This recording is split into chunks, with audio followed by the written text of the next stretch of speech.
Welcome, this is Sarang Gupta, your science and maths teacher.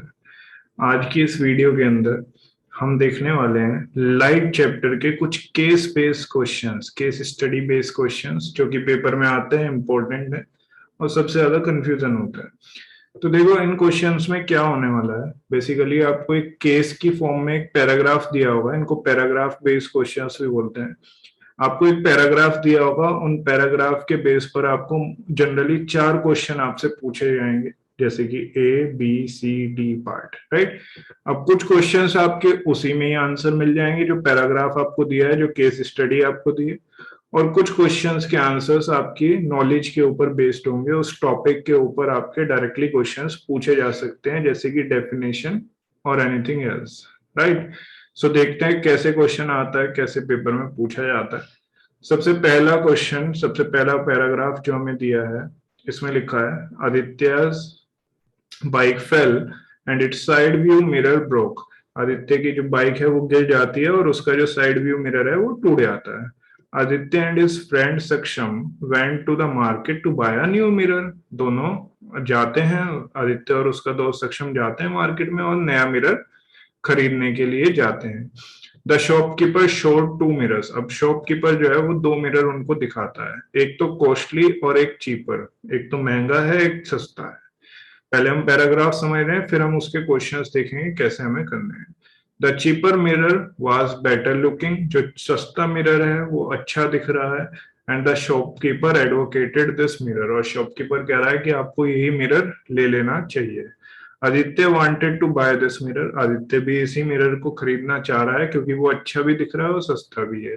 But सक्षम, सक्षम जो कि एक साइंस का स्टूडेंट है, वो उसको सजेस्ट करता है कि आपको ये दूसरा वाला मिरर लेना चाहिए, जो कि शॉपकीपर ने जो दूसरा मिरर दिखाया था, राइट। तो यहाँ पर आपका पैराग्राफ पूरा हो गया। केस हमने पूरा पढ़ लिया है, क्या कहा है केस में। अब केस के ऊपर क्वेश्चंस आते हैं। क्वेश्चन में पहला क्वेश्चन है, कैन यू गेस व्हाई। क्या आप गेस कर सकते हो कि सक्षम ने ऐसा क्यों कहा होगा कि आप ये वाला मिरर ना लेके दूसरे वाला मिरर लो। तो इसमें हमें सिर्फ और सिर्फ गेस करना है। तो हमारा एक गेस जो बनता है वो ये बन सकता है, ए पार्ट का आंसर फर्स्ट पैराग्राफ का, कि जो सक्षम है, सक्षम साइंस स्टूडेंट का होने की वजह से उसको पता है कि जो शॉपकीपर है वो सस्ता मिरर दे रहा था और अच्छा है वो इसलिए दिख रहा था क्योंकि वो that was a plain mirror, because shopkeeper was trying to give him a plain mirror. वो उसको क्या देने वाला था, एक प्लेन मिरर देने वाला था। अब अगर वो प्लेन मिरर ले लेता तो प्लेन मिरर में उसको जो इमेजेस हैं वो वर्चुअल एंड डायरेक्ट दिखती, सीधी दिखती, लेकिन वो बिल्कुल सेम साइज की दिखती, जिसकी वजह से उसका जो फील्ड ऑफ व्यू था, जो पीछे का देखने का एरिया था, वो बहुत कम हो जाता। अब शॉपकीपर को प्लेन मिरर सस्ता पड़ रहा था तो उसका मार्जिन भी अच्छा था, तो शॉपकीपर इसलिए उसको बोल रहा था कि आप ये वाला मिरर ले जाओ, ये अच्छा है, ठीक है। लेकिन सक्षम, जिसने साइंस पढ़ी है, जिसने लाइट चैप्टर पढ़ा है, उसने बताया नहीं, आपको ये प्लेन मिरर दे रहा है instead of curved mirror. Curved mirror में भी, कर्व्ड मिरर बोलते हैं स्फेरिकल मिरर्स को। कर्व्ड मिरर में भी कौन सा मिरर यूज होता है रियर व्यू के तौर पे, वहां पर भी यूज होता है कॉन्वेक्स मिरर। हमारे पास दो टाइप के कर्व्ड मिरर हैं, स्फेरिकल मिरर्स हैं, एक कॉन्वेक्स और एक कॉनकेव। रियर व्यू मिरर के तौर पे, यानी कि शीशे के लिए जो हम व्हीकल्स में यूज करते हैं, वो कैसा मिरर यूज करते हैं, कॉन्वेक्स मिरर। क्योंकि ये जो इमेज बनाता है ये वर्चुअल एंड इरेक्ट बनाता है, सीधी इमेज बनाता है, ठीक है। प्लस दूसरी चीज, इससे बनने वाली इमेज का साइज स्मॉल होता है, जिससे कि मेरा फील्ड ऑफ व्यू बढ़ आता है, यानी कि पीछे का मुझे ज्यादा दिखाई देता है, क्योंकि इससे बनने वाली इमेजेस जो है वो सारी छोटी हैं, ठीक है। तो इसलिए हम जो मिरर यूज करते हैं, रियर व्यू मिरर जिसको बोलते हैं, हम जो बाइक्स में, एक्टिवास में, कार में जो मिरर यूज करते हैं, वो मिरर हमारा कैसा होना चाहिए, कॉन्वेक्स मिरर होना चाहिए, ना कि प्लेन मिरर, ठीक है। तो ये पॉइंट का आंसर हमारा ये चला जाएगा कि shopkeeper was trying to give him a plain mirror instead of convex mirror, right. चलिए, ये क्वेश्चन हमारा हो गया। अब क्वेश्चन नंबर 2 देखते हैं। क्वेश्चन नंबर 2 में क्या कहा है, what is the limitation of a plain mirror? Limitation of a plain mirror, plain mirror की लिमिटेशन वही जो मैंने अभी आपको बताई कि एक तो प्लेन मिरर सीधी इमेज बनाएगा बिल्कुल एग्जैक्ट साइज की। प्लेन मिरर जो होता है वो कैसी इमेज बनाता है? सेम साइज की, made same size image as that of object, जिसकी वजह से हमारा जो फील्ड ऑफ व्यू है, पीछे का जो व्यू है वो कम हो जाता है। This that is why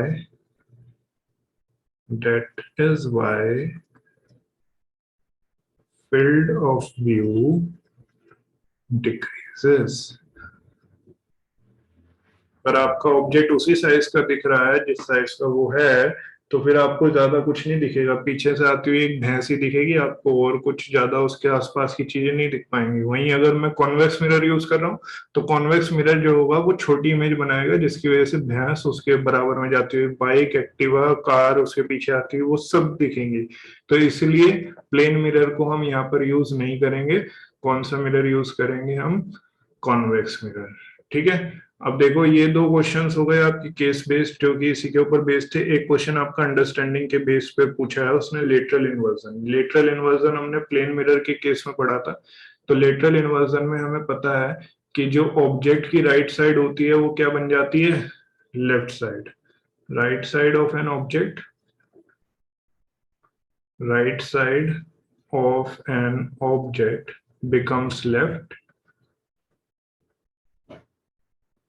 becomes left, and left side of object becomes right. Right, this phenomena is known as lateral inversion। इसी को क्या बोला गया है? lateral inversion। जब आपकी राइट साइड लेफ्ट में दिखाई दे और लेफ्ट साइड राइट में दिखाई दे तो हम उसको क्या बोल देते हैं? lateral inversion। Right. Does a plain mirror forms real image? No, एक प्लेन मिरर रियल इमेज नहीं बनाता है। It forms virtual and direct image. Plain mirror हमेशा कैसी इमेज बनाता है? Virtual and direct image.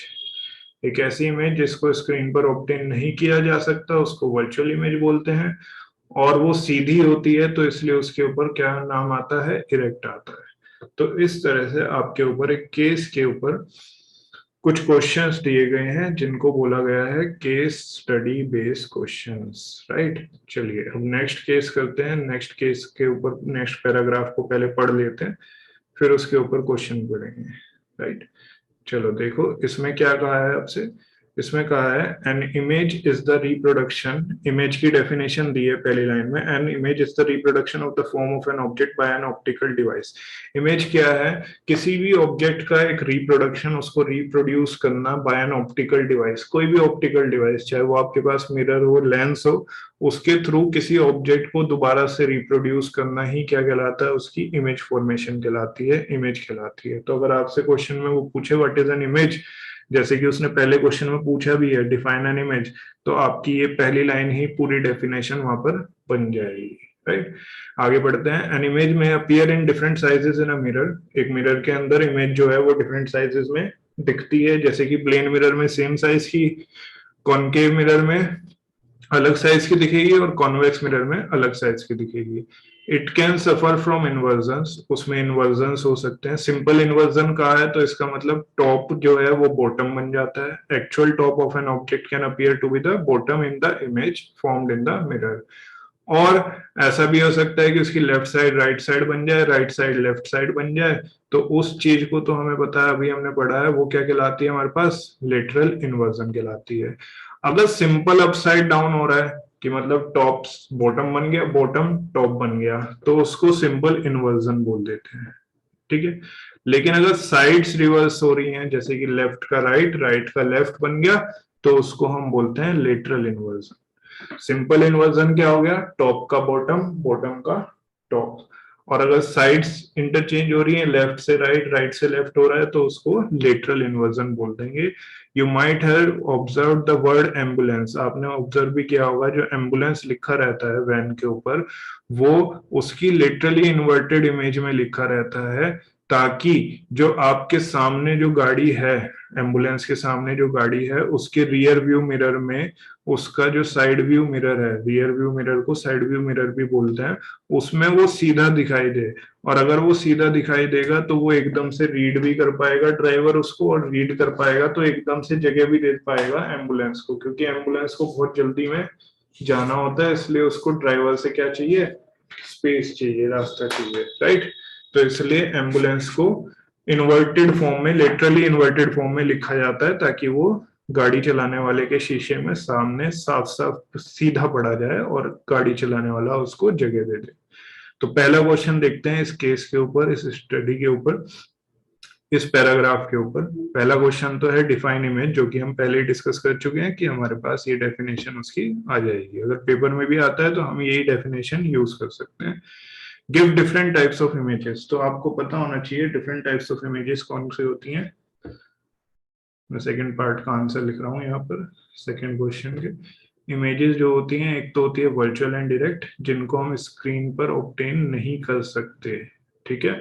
और दूसरी कौन सी होती है, रियल एंड इन्वर्टेड, जिनको हम स्क्रीन पर ऑब्टेन कर सकते हैं। तो हमारे पास images are of two types, virtual which can not be obtained on the screen, and real which can be obtained on the screen, right? Third question, how is the word ambulance actually written on the front of the ambulance van? Ambulance van के ऊपर ambulance कैसे लिखा होता है, तो आपको इसकी mirror image वहां पर बना के देनी है। क्या ऐसे क्वेश्चंस भी पेपर में आ सकते हैं सर? बिल्कुल आ सकते हैं। देखो इस तरह से आपको ये मिरर इमेज की थोड़ी सी प्रैक्टिस करनी पड़ेगी। क्या लिख रहे हैं हम यहाँ पर, एम्बुलेंस लिख रहे हैं, उसकी कौन सी इमेज लिख रहे हैं, मिरर इमेज, जो कि एक्चुअली में वैन के ऊपर लिखी हुई होती है। तो वो कुछ इस तरह से लिखी होती है। इसके लिए आपको प्रैक्टिस करनी पड़ेगी इसकी, ठीक है।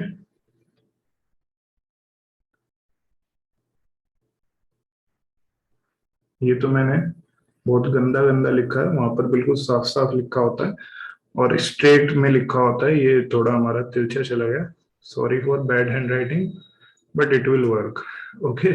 सो ये हमारा कौन सा पार्ट था, सी पार्ट। इस तरह के क्वेश्चंस भी आपके पेपर में आ सकते हैं, so you have to prepare yourself for such questions.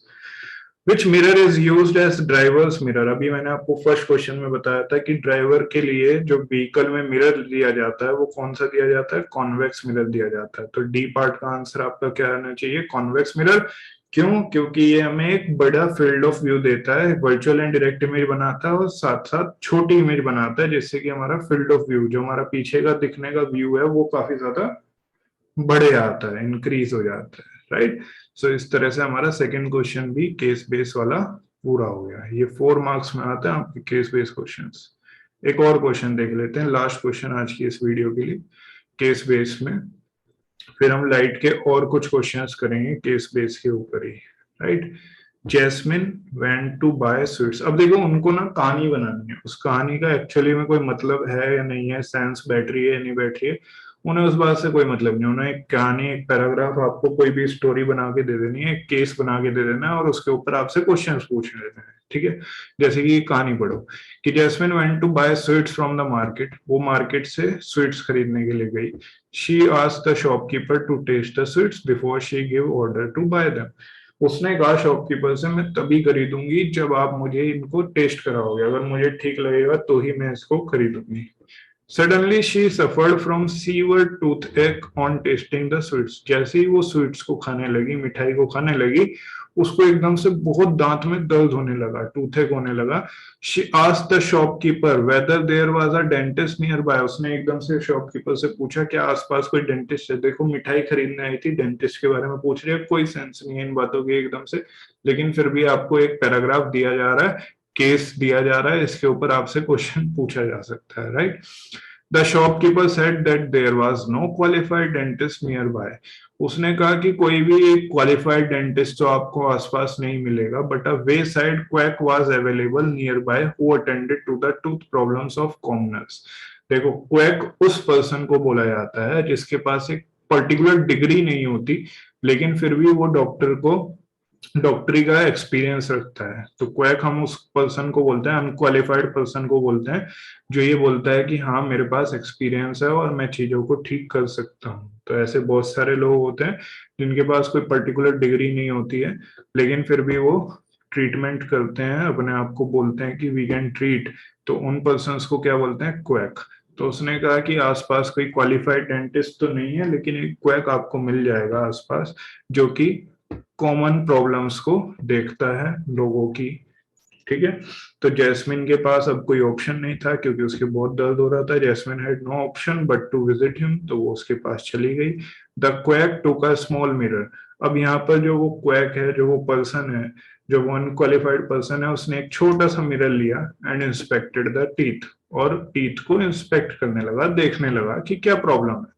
And declared, और कुछ ही देर बाद उसने डिक्लेयर किया कि जो टैकिंग टूथ है, जिसमें दर्द हो रहा है, हैज टू बी रिमूव्ड, उसको रिमूव करना पड़ेगा। कोई भी रीजन उसने दिया होगा कि उसमें कैविटी आ गई है या कीड़ा लग गया है, कुछ भी। तो उसने कहा कि इस एकिंग टूथ को क्या करना पड़ेगा? Remove. Jasmine said no for removal. Jasmine ने कहा नहीं, रिमूव नहीं करना है। And just requested him to apply clove oil on the aching tooth, और उसने कहा कि आप सिंपल सा क्लोव ऑयल यहाँ पर लगा दीजिए एक्टिंग टूथ पर जिसमें दर्द हो रहा है, ताकि उसमें थोड़ा रिलीफ मिल सके। तो ये पूरा पैराग्राफ आपका कहाँ से शुरू हुआ था? शॉपकीपर से शुरू हुआ था यानी कि मिठाई वाले से शुरू हुआ था। और कहाँ तक पहुंचा है? एक क्वैक तक पहुंचा है, एक डेंटिस्ट तक पहुंचा है, जो कि क्या बता रहा है कि आपके दांत में क्यों दर्द है और इसको क्या करना पड़ेगा, इसको निकालना पड़ेगा। राइट। तो ये आपका पैराग्राफ हो गया। इसके बेसिस पर आपसे कुछ क्वेश्चंस पूछे जा रहे हैं आपकी अंडरस्टैंडिंग के बेसिस पर, कि आपने जब ये टॉपिक पढ़ा था तो उसमें क्या आपकी अंडरस्टैंडिंग रही थी। तो इसमें सबसे पहला क्वेश्चन है, what is the type of mirror used by him. तो यहाँ पर आपको पता होना चाहिए, एक डेंटिस्ट जो मिरर यूज करता है टूथ को इंस्पेक्ट करने के लिए, वो कॉनकेव मिरर करता है। क्योंकि जब आपने इमेज फॉर्मेशन किया था बाय कॉनकेव मिरर, तो वहां पर कॉनकेव मिरर एक ऐसा मिरर था जो कि एक पर्टिकुलर केस में, फर्स्ट केस में वर्चुअल एंड डायरेक्ट इमेज बनाता था और एनलार्ज्ड इमेज बनाता था। तो इसीलिए डेंटिस्ट अगर उस टूथ को इंस्पेक्ट करना चाहते हैं, उस टूथ के बारे में देखना चाहते हैं कि एक्चुअल प्रॉब्लम कहाँ है, कीड़ा लग रहा है तो कहाँ लग रहा है, दर्द हो रहा है तो कहाँ से हो रहा है, कहाँ से वो दाढ़ में आपके कोई कैविटी है, कोई प्रॉब्लम है, तो वो चाहते हैं कि उसकी एक एनलार्ज इमेज उन्हें दिखाई दे, एक सीधी इमेज और एक एनलार्ज इमेज उन्हें दिखाई दे। तो उसके लिए वो कौन सा मिरर यूज करते हैं? कॉनकेव मिरर, क्योंकि कॉनकेव मिरर में ही वर्चुअल एंड डायरेक्ट और एनलार्ज इमेज बनती है। ठीक है। How did he hold it? इसका फर्स्ट वाले का आंसर आपको क्लियर हो गया। इसका आंसर जाएगा आपका कॉनकेव मिरर। सेकेंड पार्ट का आंसर है कि उसने उसको होल्ड कैसे किया है। उसने उसको होल्ड इस तरह से किया है, ही होल्ड इट इन सच अ वे कि जो आपका, याद करो, कॉनकेव मिरर का जो फर्स्ट केस था जिसमें वो वर्चुअल एंड डायरेक्ट और एनलार्ज इमेज बना रहा था, उसमें ऑब्जेक्ट कहाँ था आपका? Is between pole and focus. तो उसने उस तरह से उस मिरर को होल्ड किया हुआ है कि जो जैस्मिन का टूथ है, जो टीथ है उसका, जिसको वो एग्जामिन कर रहा है, ऑब्जर्व कर रहा है, वो कहाँ आना चाहिए? पोल और फोकस के बीच में। That the tooth is in between pole and focus of concave mirror. जो कॉनकेव मिरर वो यूज कर रहा है, उसके पोल और फोकस के बीच में वो टूथ आना चाहिए, तब जाके आपको उस टीथ की, उस टूथ की एक इरेक्ट और एनलार्ज इमेज बनेगी और डेंटिस्ट उसको समझ पाएगा। Right. C part, how did he use it? उसने उसको यूज कैसे किया? उसने उसको यूज किया, he used it to get a magnified image of tooth. उसने उसको यूज किया है किस तरह से? ताकि उसको क्या मिल सके? एक मैग्निफाइड इमेज मिल सके, किसकी? टूथ की। Am I clear till now? क्या यहाँ पर हमें उसका यूज पता चल गया कि उसने यूज कैसे किया है? Why did he not use other mirror? उसने अदर मिरर यूज क्यों नहीं किया, जैसे कि प्लेन मिरर या फिर कॉन्वेक्स मिरर? ये क्यों नहीं यूज किया उसने? क्योंकि आपका प्लेन मिरर आपको इरेक्ट इमेज देगा बट ऑफ सेम साइज। तो अगर सेम साइज की इमेज बन रही है तो वो तो वैसे भी देख सकता है। सेम साइज का कोई बेनिफिट नहीं है यहाँ पर, उसको कैसी इमेज चाहिए, एनलार्ज इमेज।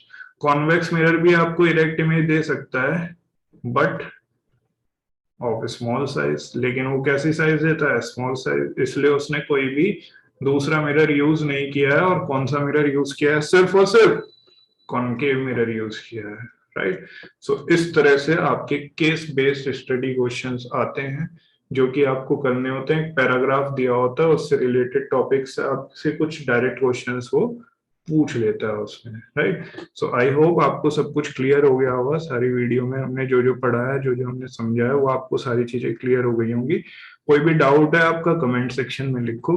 इन सभी केस बेस्ड क्वेश्चंस को अपनी नोटबुक में करो और आपके पास, अपने पास इनको रख के रखो, ताकि आप जब पेपर के लिए फाइनली प्रिपेयर कर रहे हो तो इनको रिवाइज कर सको। ठीक है, thank you, have a very nice day, bye bye.